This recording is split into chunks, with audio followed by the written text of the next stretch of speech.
2019년 우리 코너스톤 교회에 주신 말씀은 요한복음 6장 39절에서 40절 말씀입니다. 주님의 뜻을 이루어드리는 우리 교회 코너스톤, 한 영혼 한 영혼, one soul to one soul, 천하보다 귀한 한 영혼의 구원을 위해 주님의 복음의 증인으로 매 순간 승리하며 살아가는 2019년이 되시기를 바랍니다. 1절부터 2절에 이런 말씀이 있어요. 예수께서 성전에 나가실 때에 제자 중 하나가 질문합니다. 선생님이요, 보소서 이 돌들이 어떠하며 이 건물들이 어떠하니까?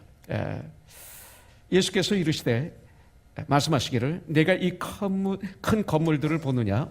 돌 하나도 돌 위에 남지 않고 다 무너뜨려 지리라 하시니라, 이렇게 말씀하고 있어요. 여기서 보면 Great Building이라는 단어가 나옵니다. Great Building. 주님께서 이 단어를 사용하시죠. 예루살렘 이 성전은 그 포로로 잡혀갔던 사람들이, 이스라엘 백성들이 들어와서 성전을 다시 개축합니다. 짓습니다. 그것을 제2성전이라고 합니다. 그리고 이제 제3성전이라고 얘기를 하는데, 그것은 바로 46년 동안 지어진 그 시대의 아름다운 그 건축물 중에 하나를 제3성전이라고 말하고 있어요. 그 당시 팔레스타인을 통치하고 있던 헤롯 왕, 그분은 건축광이었습니다. 정말로 이 건축하는데 은사가 있는 분이에요. 그래서 이분이 건축한 건물이 로마에도 있어요. 그리고 예루살렘 또 가이사라 이런 곳에 이분이 건축한 건물이 아직도 잔재들이 아주 많이 남아 있어요. 그리고 우리에게 감탄을 일으킬 정도로 정말로 잘 졌습니다. 그런데 그 중에 가장 아름다운 건물을 꼽는다면 제3성전, 예루살렘 성전, 또 헤롯 성전이라고도 합니다.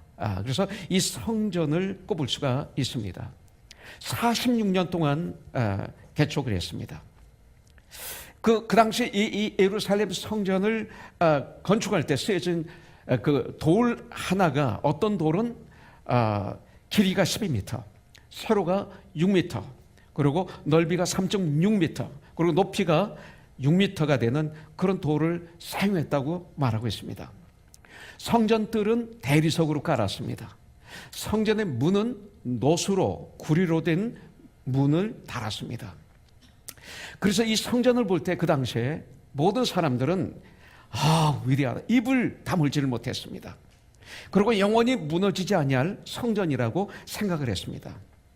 여러분들, 그런데 주님은 그 이스라엘 백성들의 죄로 말미암아 이 성전은 결국 돌 위에 돌 하나도 남지 않고 다 한순간에 무너질 것이라고 지금 알려주고 계시는 것입니다. 자, 다시 한번 보기를 원합니다. 선생님이여 보소서 이 돌들이 어떠하며 이 건물들이 어떠하니까 그랬어요. 이 제자들이 사용한 언어는 wonderful building입니다. wonderful buildings. 그들은 성전을 보면서 감탄한 거예요. 와, 감탄한 거예요. 그리고 건물을 지금 찬양하고 있는 거예요. 한번 생각해 보세요. 하나하나가 작품이었어요. 지금 제자들은, 아직 성령 충만함을 받지 못한 제자들은 하나님의 성전을 보면서 예술품으로 보고 있는 거예요. 하나의 작품으로 보고 있는 거예요. 그리고 감동하고 있는 거예요. 여러분들, 우리는 아름다운 건물들을 만들 수 있고 또 얼마든지 그 건물을 즐길 수 있는 자유가 있어요. 여러분들 유럽에 가도 얼마든지 여러분들 건물을 보면서 엔조이 하세요. 이거 부정하는 게 아니에요. 그런데 문제가 뭡니까? 성전 안에서 올려드리는 예배가 참 예배가 아니라는 거예요. 이걸 지금 주님은 말씀하시는 거예요. 외부 건물만 찬양하고 있는 그 제자들의 모습. 바로 조금 전에 주님은 성전에 들어가서 성전 청결을 하셨어요. 성전에서 그 성전을 더럽히는 예배를 드린다고 하는 그들, 하나님께 제사를 드린다고 하는 그들, 하나님의 말씀을 선포한다고 하는 제사장들, 그들에게 책망을 하셨어요. 그리고 내쫓으셨어요. 청결하셨어요. 그때는 질문 오지 않았어요. 그때는 제자들이 그렇게 관심이 없었어요. 아무 소리를 안 했는데 성전의 겉을 보고 감탄하며 질문을 하는 거예요. 근데 주님은 그때 내가 이 큰 건물을 보느냐? 큰 건물들을 보느냐? 예. 돌 하나도 돌 위에 남지 않고 다 무너뜨려지리라 말씀하고 있어요. 여러분들, 건물을 지을 때는 목적이 있는 거예요. 성전 건물을 건축했을 때는 거기에 목적이 있는 거예요. 무슨 목적입니까? 하나님을 제사하는 목적이 있어요. 하나님께 예배를 드리기 위해서 성전 건물을 지은 것입니다. 그런데 그 건물 겉은 아름다웠으나 진정 그 하나님의 집인 더 이상 하나님의 집이 아닌 거예요. 여러분들, 마치 요한계시록에 나온 말씀 그대로 너희들이 첫사랑을 다시 찾지 않으면 내가 촛대를 옮기겠다. 성경에 있는 말씀 그대로 그 안에서 행해지는 하나님께 올려드리는 제사는 타락한 거예요. 그것은 만민이 기도하는 집이었어요. 그런데 이제는 장사처의 소굴로 만드는 거예요. 강도의 궁열로 만들었다. 주님은 말씀하고 있는 거예요. 오늘 이 시간 주님은 제자들에게 이 건물을 통해서, 성전 건물을 통해서 정말 겉은 아름다우나 속은 썩을 대로 썩어 있는 모습을 보여주고 있는 거예요. 그 성전 건물 안에는 더 이상 회개가 없어요. 제사가 없어요. 예배가 없어요. 감사가 없어요. 찬양이 없어요. 그들이 하는 것은 가증스러운 거예요. 그 아름다운 성전 안에는 형식이 있어요. 외식이 있어요. 시기가 있어요. 질투가 있어요. 교만이 있어요. 자기 방법이 있어요. 이거로 가득 차 있어요. 이것만 남았어요. 성전을 섬기는 대제사장들, 서기관들, 이 장로들은 메시아로 오신 예수님을 잡아 죽이는데 혈안이 되어 있었어요. 음모, 권모술수, 이것이 사복음서에 나오지 않나요? 제사장들의 그 모습, 서기관들의 모습, 사두개인들의 모습, 장로들의 모습을 보면 음모, 권모술수, 이것이 보이지 않나요? 예. 이런 것들이 그 성전 안에 가득 차 있었던 거예요. 우리들이 유럽에 여행을 가서 수천 년 된 건물들을 보면서, 성전을 보면서 우리들은 많은 공부를 할 수 있어요. 엔조이 하세요. 그러나 공부하세요. 그 말씀의 근거에서 저와 여러분들은 우리 교회를 항상 주의 있게 봐야 돼요. 그리고 깨어 있어야 돼요. 오늘 말씀을 통해서. 마치 오늘 주님이 하시는 말씀이 마태복음 23장 27절의 말씀과 같아요. 바리새인들과 서기관들에게 주신 경고의 말씀. 화 있을진저 외식하는 자들아, 서기관들과 바리새인들이여, 회칠한 무덤 같으니 겉으로는 아름답게 보이나 죽은 사람의 뼈와 모든 더러운 것이 가득하도다. 이것이 이 시대의 모습이에요. 사실은 성전 내면을 감찰하시는 예수님께서 성전 건물이 아무리 아름답다고 해도, 위대하다고 해도 기뻐하시지 않으셨다는 거예요. 오늘 주님은 말씀하십니다. 고린도전서 3장 16절에 보면 너희가 하나님의 성전인 것과, 성전이 우리예요. 건물이 아니라 하나님의 성령이 너희 안에 계시는 것을 알지 못하느냐. 하나님의 성령이 내 안에 거하세요. 그것을 알지 못하느냐. 고린도 후서 6장 16절에 보면 하나님의 성전과 우상이 어찌 일치가 되리요. 우리는 살아계신 하나님의 성전이다. 이와 같이 하나님께서 이르시되 내가 그들 가운데 거하며 두루 행하며 나는 그들의 하나님이 되고 그들은 나의 백성이 되리라. 이게 우리예요. 여러분들 베드로전서 2장 5절에 보면 너희도 산돌, 리빙스톤, 산돌같이 신령한 집으로 세워지고 지어져 가는 거예요. 예수 그리스도로 말미암아 하나님이 기쁘시게 받으실 신령한 제사를 드릴 거룩한 제사장이 될지라. 목사만이 제사장이 아니에요. 우리 모두가. 주님께서 성전이 나를 보시는 거예요. 성전이 바로 나예요. 우리예요. 주님께서는 무엇을 이 시간 이 말씀을 통해서 회복하기를 원하시나요? 여러분들, 많은 축복이 있어요. 근데 성경을 가만히 묵상해 보면 가장 큰 첫 번째 축복이 뭔지 아세요? 내가 누군지 아는 것. 내가 나를 아는 것. 이게 축복이에요. 이게 성령이 임하실 때 일어나는 놀라운 역사예요. 내가 나를 아는 것. 여러분들, 성령의 역사는 거기서부터 출발해요. 예. 내가 얼마나 큰 죄인인지 아는 것, 내가 얼마나 부족한지 아는 것, 내 힘으로는 절대로 아무것도 할 수 없는 연약한 인간이라는 걸 아는 것, 내가 얼마나 더러운 죄인인가를 아는 것, 죽음 후의 문제들, 나 아무것도 모른다는 것을 아는 것. 이러면 우리는 주님 앞에 무릎을 꿇을 수밖에 없어요. 그렇지 않으면 무릎을 안 꿇어요.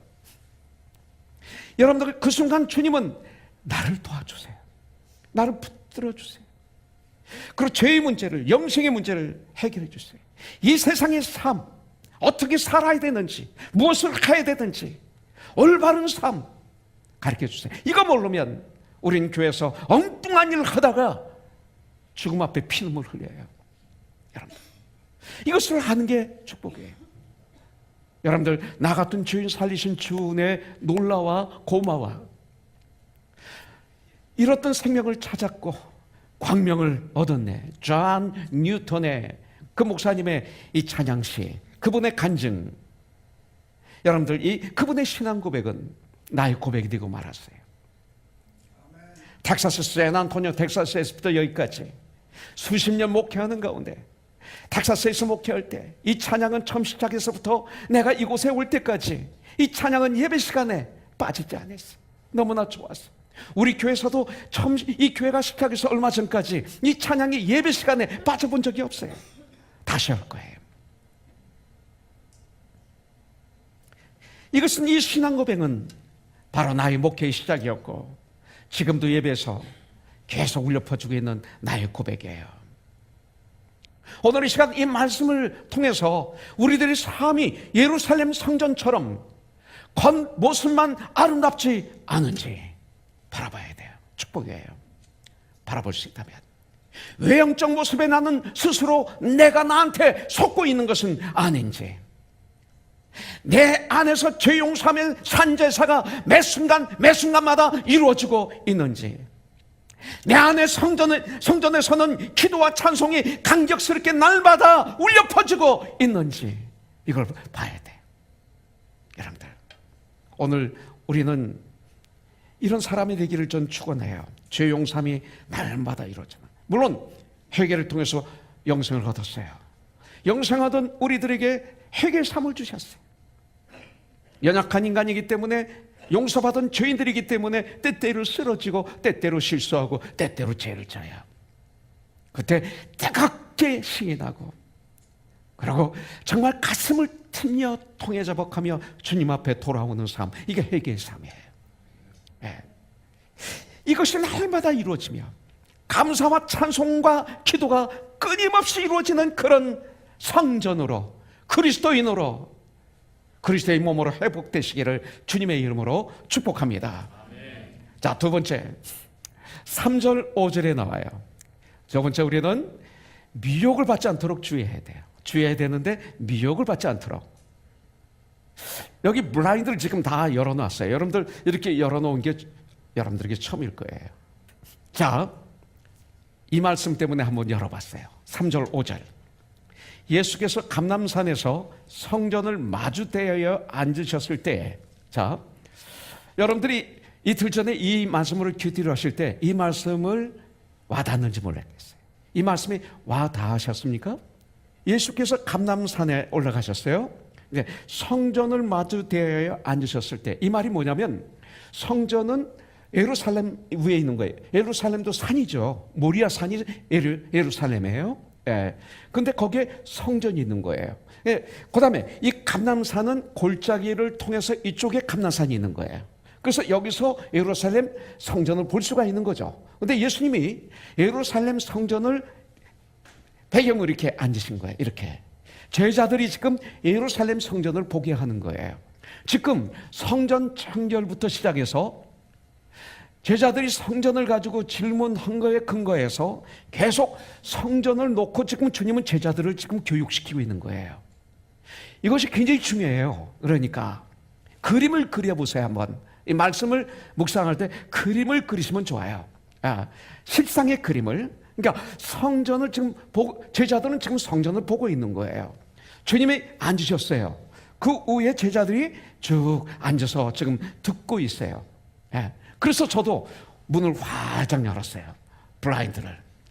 제가 일부 예배 드리기 전에 8시 반에 중보기도팀이 기도를 하는데 구름이 너무나 아름다워요. 이 구름 좀 여러분들에게 보여주고 싶어서. 그랬더니 지금 구름이 어두워요. 마치 예루살렘 성전처럼 어두워요. 그래서 한번 이렇게 보기를 원했어요. 저 프리웨이는 지금 차들이 가고 오고 가고 오고 쉼없이 가고 오고 있어요. 저들은 과연 무엇을 하기 위해서 저렇게 바쁘게 다니고 있을까? 이 주일날 예배드리는 이 시간에. 그죠? 저들은 지금 어디를 가고 있을까? 한번 생각해 보세요. 저들. 여기 수많은 집들이 있어요. 저들에서 사람들이 저곳에서 살고 있어요. 잠을 자고 일어나고 어디를 갔다가 오고 그렇게 살고 있어요. 이렇게 한번 봤으면 좋겠어요. 지금 그런데 제자들은 이걸 보는 게 아니라 예루살렘 성전을 보고 있는 거예요. 지금 성전을 보면서 성전의 얘기가 계속 진행되고 있는 거예요. 그때 베드로와 야고보와 요한과 안드레가 조용히 못해 우리에게 이루소서 어느 때 이런 일이 있겠사오며 이 모든 일이 이루어지려 할 때 무슨 징조가 있사오리까? 예수께서 이르시되 너희가 사람의 미혹을 받지 않도록 주의하라. 여기서 두 가지 질문이 나와요. 하나는 뭐예요? 여기서 보니까 여기 어느 때에 성전이 무너집니까? 그래. 참 발전했죠. 이들의 믿음이. 이게 아니라 어느 때에 성전이 무너질 것입니까? 두 번째 질문은 그때 어떤 징조가 있나요? 이겁니다. 여러분들, 그때 주님은 사람의 미혹을 받지 않도록 주의하라 이렇게 말씀하십니다. 인류의 조상 첫사람 아담의 경우가 바로 그렇습니다. 미혹하는 자는 세탄은 에덴 동산에서 아담에게 다가왔습니다. 세탄은 먹음직하고 보암직하고 지혜롭게 할 만큼 탐스러운 열매를 통해 아담과 이브를 유혹했습니다. 미혹자는, 이 세탄은 내가 원하는 그 무엇을 가지고 나를 찾아옵니다. 여러분들, 보암직스럽고 지혜롭게 할 만큼 탐스러운 생각을 통해서, 그 인생관을 통해서, 주위 사람들 통해서, 없어서는 안 될 물질을 통해서, 경험을 통해서, 지식을 통해서, 명예를 통해서, 권력을 통해서, 인기를 통해서 나에게 다가오고 있습니다. 여러분들, 그렇게 해서 내 안에 거룩한 성전의 기능을 파괴해 버리고 싶어 하는 거죠. 내가 성전입니다. 인류의 조상 첫사람 그 아담을 미혹한 사탄은 오늘날도 우는 사자와 같이 삼키자를 찾아서 헤매고 있습니다. 아니, 이 자리에서도 있습니다. 여러분들, 사람들은 어느 누구인가, 그 무엇이 나의 인생의 갈증을 해결해 줄 거라고 믿고 헤매고 있어요. 찾아다니고 있어요. 저렇게. 여러분들, 그래서 인간들은 나를 구원해 줄, 나를 도와줄, 나의 문제를 해결해 줄 그 어떤 인간, 어떤 영웅을, 그 무엇을 기대하고 기다리는 거죠. 그런데 여러분들, 이 세상 어디에도 구원은 없습니다. 세상의 그 무엇도 우리의 성전 기능을 회복할 구원자는 없습니다. 성경이 말하고 있어요. 오직 구원자는 그리스도 예수이십니다. 이렇게 선포하고 있어요. 에베소서 2장 22절에 보니까 너희도 성령 안에서 하나님이 거하실 처소가 되기 위하여, 성전이 되기 위하여 그리스도 안에서 함께 지어져 가느니라. 우리는 지어져 가고 있는 존재예요. 자, 세 번째, 마지막 때가 언제입니까? 어떤 징조가 있습니까? 이 마지막 때가 올 것인데, 그러면 이 세상에 멸망이 오는데 그때의 징조는 무엇입니까? 이렇게 질문합니다. 3, 4절을 다시 한번 읽어드리겠습니다. 예수께서 감난산에서 성전을 마주대하여 앉으셨을 때에 베드로와 야고보와 요한과 안드레가 조용히 묻되 우리에게 이르소서 어느 때에 이런 일이 있겠사오며 이 모든 일이 이루어지려 할 때 무슨 징조가 있사오리까? 이렇게 질문합니다. 마태복음 24장 3절에 보면 같은 질문이 있어요. 예수께서 감람산 위에 앉으셨을 때 제자들이 조용히 와서 이르되 우리에게 이르소서 어느 때에 이런 일이 있겠사오며 또 주의 임하심과 세상 끝에는 멸랑 때에는 무슨 징조가 있사오리까? 그랬어요. 자, 언제 세상의 끝이 옵니까? 언제 멸망이 옵니까? 했어요. 그때 어떤 징조가 있습니까? 여러분들 이 질문을 하셔야 돼요. 이 질문에 대한 대답으로 예수님은 예루살렘 성전의 최후와 함께 세상의 최후를 알려주시는 거예요. 그래서 그들에게 예루살렘 성전을 지금 보여주고 있는 거예요. 계속 예루살렘 성전도 무너지는 것처럼 또한 세상이 그렇게 무너질 거야, 이걸 알려주시는 거예요. 이 세상의 마지막에 대한 것을 선포하고 계시는 거예요. 그러면서 주님의 재림을 우리에게 알려주시는 것이죠. 그리고 그 무너짐의 징조가 사인이 있을 것이라고 말씀하고 있는 거예요. 여러분들, 예수님은 예루살렘 성전의 무너짐을 통해서, 성전의 최후를 통해서 세상의 최후를, 세상의 멸망을 깨닫게 하시기를 원하셨어요. 다시 말하면 예루살렘 성전의 무너짐을 통해서 인류 최후의 이 세상의 최후를 보여주시길 원한 거예요. 깨닫게 하기를 원한 거예요. 실제로 예수님이 예언하신 그대로 정확하게 주후 70년에 로마 제국 타이투스라고 그러죠. 이 장군이, 로마 군대가 예루살렘을 함락시킵니다. 이 성전을 예수님의 예언하신 말 그대로 돌 하나도 돌 위에 남기지 않고 다 무너뜨렸습니다. 그리고 성전 위에서 그 유대인들을 떨어뜨려서 죽였어요. 그래서 죽은 유대인들이 약 60만 명. 그리고 다 합쳐서 한 100만 명의 이스라엘 백성들이 죽임을 당했어요. 심지어는 도망가는 거 잡아오고, 어떤 구덩이에 들어간 걸 잡아오고, 동굴에 들어간 거 가지고도 찾아서 잡고, 심지어는 마사다가 그거 아닙니까? 끝까지 쫓아가서 마지막 한 명도 남김없이 다 죽은 게 마사다야. 이렇게 죽여버렸어요. 학살을 당하고 말았어요. 오늘 주신 말씀 그대로. 그리고 성전을 철저하게 파괴했습니다. 성전에 남은 것이 있었는데 서쪽의 벽 하나였어요. 그것을 통곡의 벽이라고 하는 거예요. 그 웅장에 있었던 그 성전은 자취도 없이 사라지고, 이제 유대인들은 그 통곡의 벽 사이에 틈에 기도 제목을 써서 그 틈에 집어넣고 울면서 지금도 기도하는 모습을 가만 볼 수가 있어요.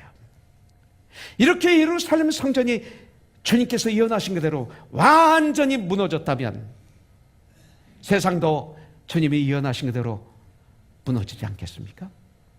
이거예요. 저는 그날이 꼭 온다고 믿어요. 그날이. 여러분들, 그렇다면 그날이 온다면 우리가 뭘 해야 돼요? 철저히 준비를 해야죠. 그죠? 철저히 준비를 해야 돼요. 그렇다면 우리는 어떻게 이 마지막을 준비할 수 있을까? 이거예요. 우리는 마지막 때의 징조를 우리는 이해할 수가 있어요. 성경을 통해서.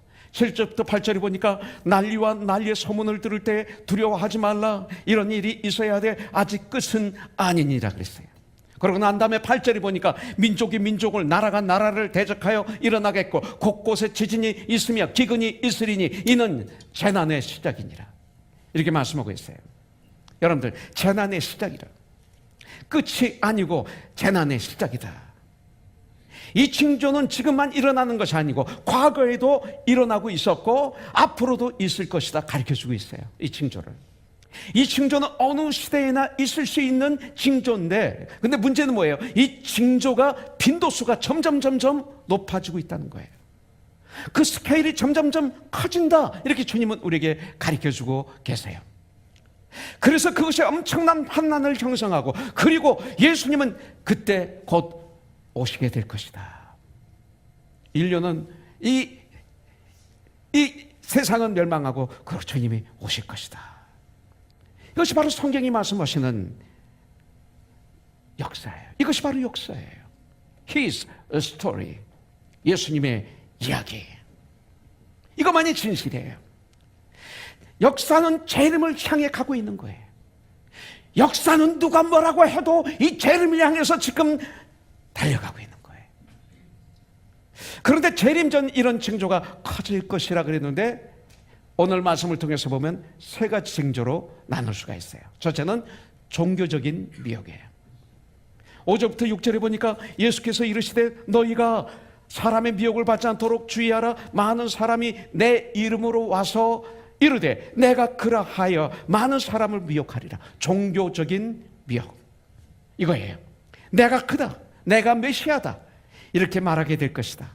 이단의 유혹, 종교의 유혹, 잘못된 종교, 거짓된 종교의 미혹은 어느 시대나 있었죠. 근데 이것이 점점 더해질 것이다. 이런 사람들이 마지막 때가 가까울수록 더 많아질 것이다. 그러다가 마지막에는 적 그리스도가 나오게 될 것이다. 이렇게 성경은 말씀하셨어요. 두 번째 징조, 사회적인 혼란이에요. 7절에 보니까 난리와 난리의 소문을 들을 때 두려워하지 말라. 이런 일이 있어야 하되 아직 끝은 아니니라. 2001년 9월 11일 날 있었던 9.12 사건은 대단한 사건이에요. 과격간체 무슬민들의 그 예수 믿는 사람들을 잡아 죽이는 모습이 SNS에 얼마나 많이 나와요. 너무나 무서워요. 내가 저렇게 순교를 당할 수 있을까라는 생각을 하게 했어요. 참 많은 우리 그리스도인들이 무릎을 꿇린 채로 뒤에 총을 대고 네가 예수를 안 믿는다면 내가 살려줄게. 아니요, 나는 예수를 믿습니다. 빵. 여러분들, 이라크, 또 시리아, 이란, 사회적인 혼돈이 가득 차 있어요. 미국은 어때요? 정치? 이렇게 과격하게 정치가 양분된 시대가 미국에 언제 있었어요? 이렇게 정치가 치사해진 적이 미국에 언제 있었어요? 점점 더 하잖아요. 미국이 난리잖아요, 난리. 신문, 방송, TV가 두 개로 쫙 나눠져 가지고 엄청나게 서로들 공격하던 이 시대가 미국에 언제 있었어요? 그렇잖아요. 한국은 어떻습니까? 촛불, 그 다음에 태극기, 이렇게 나눠진 시대가 어디 있었어요? 한민족이었는데, 동바이의 지국이라고 했는데, 정치는 어떻습니까? 솔직히 정직하게 정말 국민들을 위한 정치인가요? 이런 시대가 어디 있어요? 점점, 과거도 있었지만 점점 더 가고 있지 않습니까? 저는 어느 쪽을 편드는 거 아니에요. 성경은 그렇게 말씀하고 있다는 거예요. 그 다음 세 번째, 자연재앙이에요. 8절에 보니까 민족이 민족을, 나라가 나라를 대적하여 일어나겠고, 그 다음이 중요하죠. 곳곳에 지진이 있으며 기근이 있으리니 이는 재난의 시작이니라. 그래서 여러분들, 자연의 재앙 가운데 특별히 두 가지를 오늘 언급하고 있어요. 지진과 기근.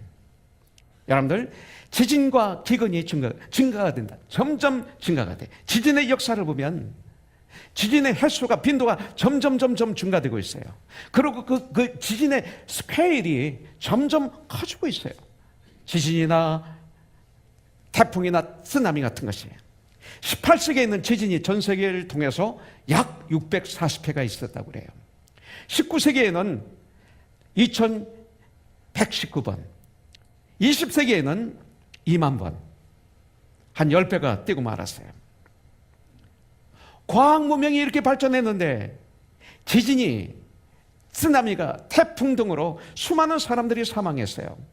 미국도 일본도 그 어떤 나라도 태풍이 몰아치면, 지진이 한번 몰아치면 꼼짝하지 못해요.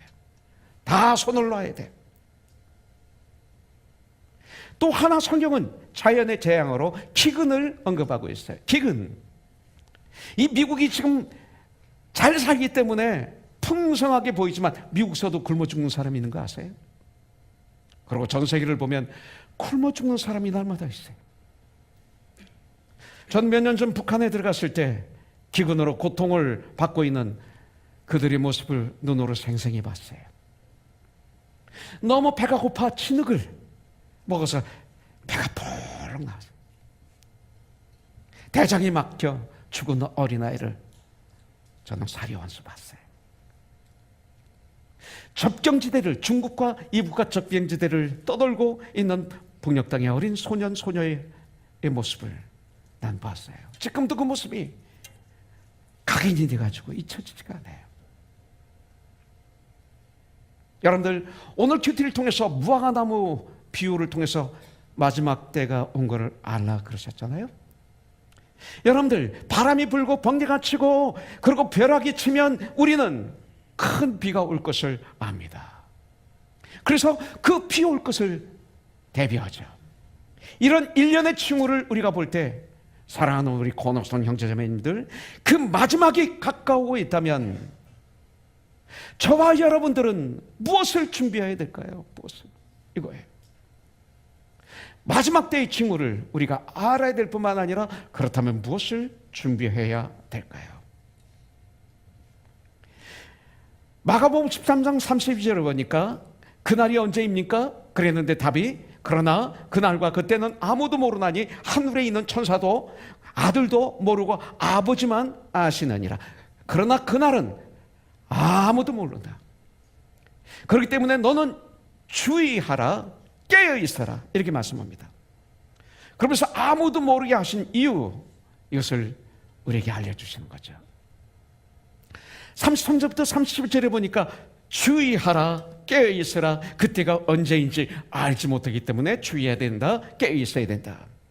가령 사람이 집을 떠나 타국으로 갔을 때 그 종들에게 고난을 주어 각각 사물을 맡기며 문지기에게 깨어 있으라 명함과 같으니 그러므로 깨어 있으라. 집주인이 언제 울는지, 혹 저물 때 일는지, 밤중에 일는지, 닭 울 때 일는지, 새벽에 일는지 너희가 알지 못함이라. 그가 홀련히 와서 너의 자는 것을 보지 않도록 하라. 깨어 있으라. 내가 너에게 하는 이 말은 모든 사람에게 하는 말이라. 우리들에게.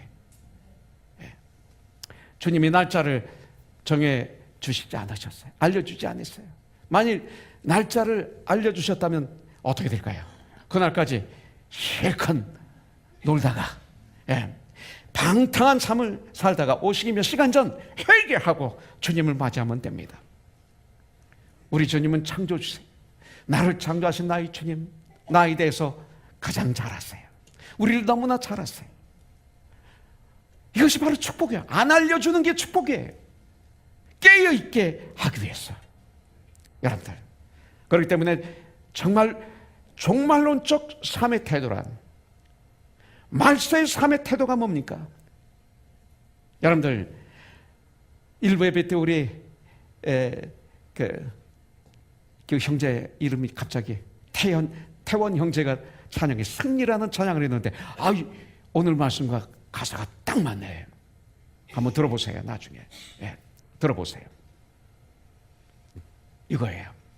주님이 언제 오시더라도 주님을 맞이할 수 있는 당당한 삶 살아야 돼.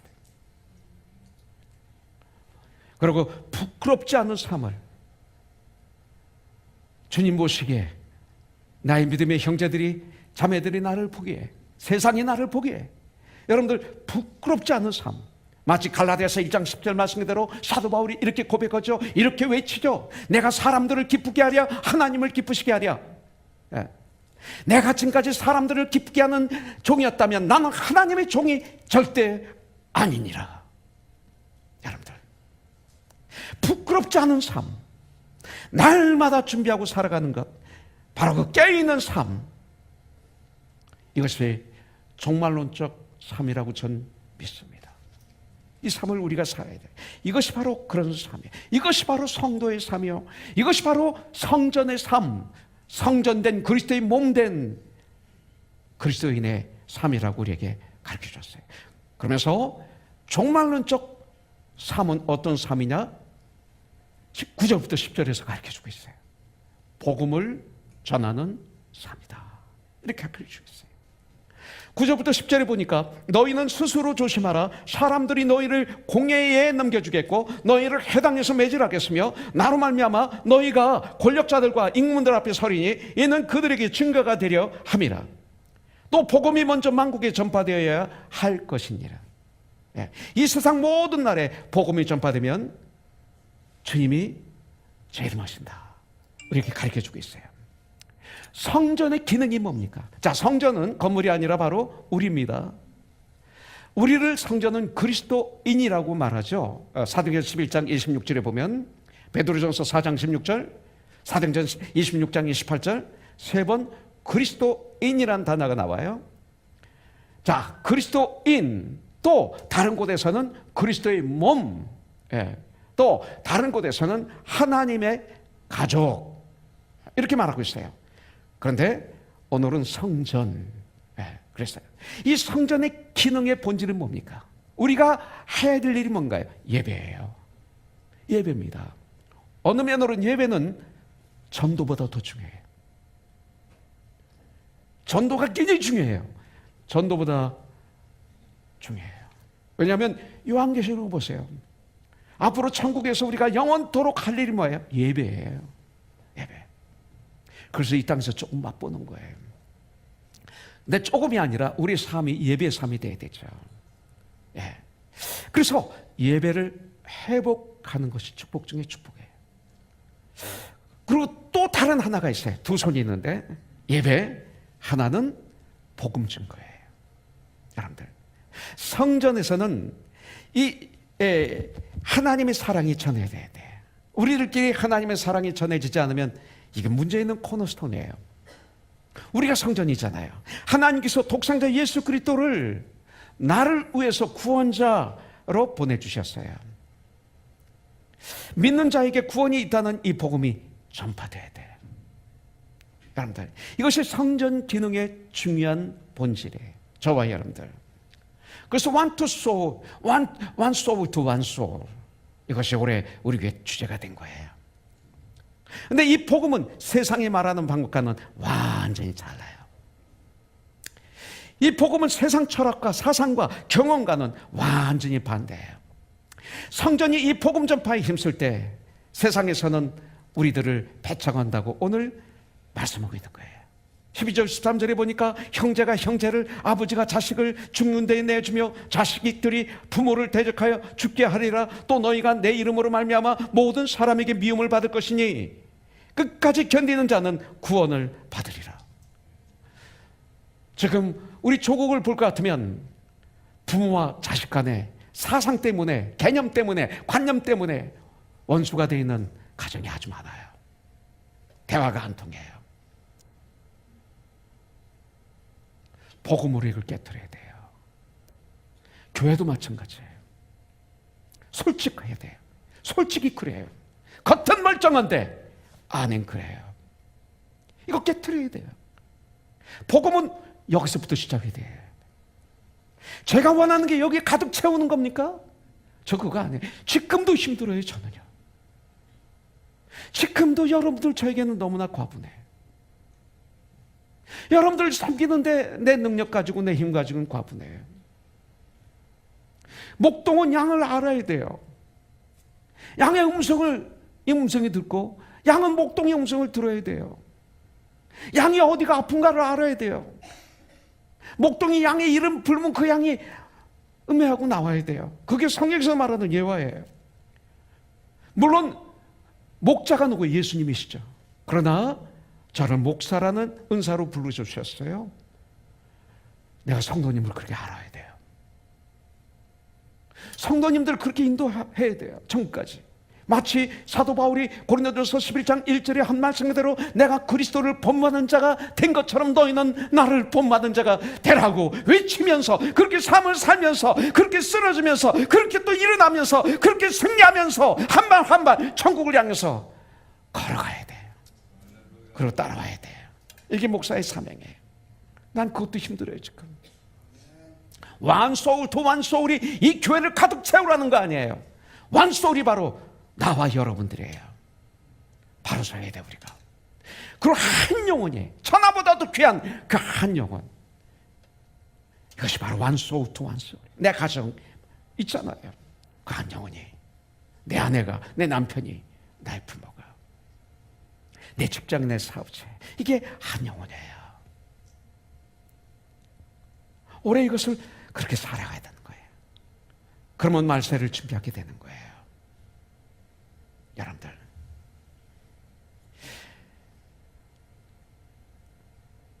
성전된 우리는 이 복음을 전해야 돼요. 여러분들, 이 사랑이 전파되는 곳에 성전의 기능이 회복이 될 거예요. 하나님께서는 예수님을 나의 구원자로, 나의 주로 영접한 우리들에게 이런 귀한 모습이 있는지를 확인하고 계세요.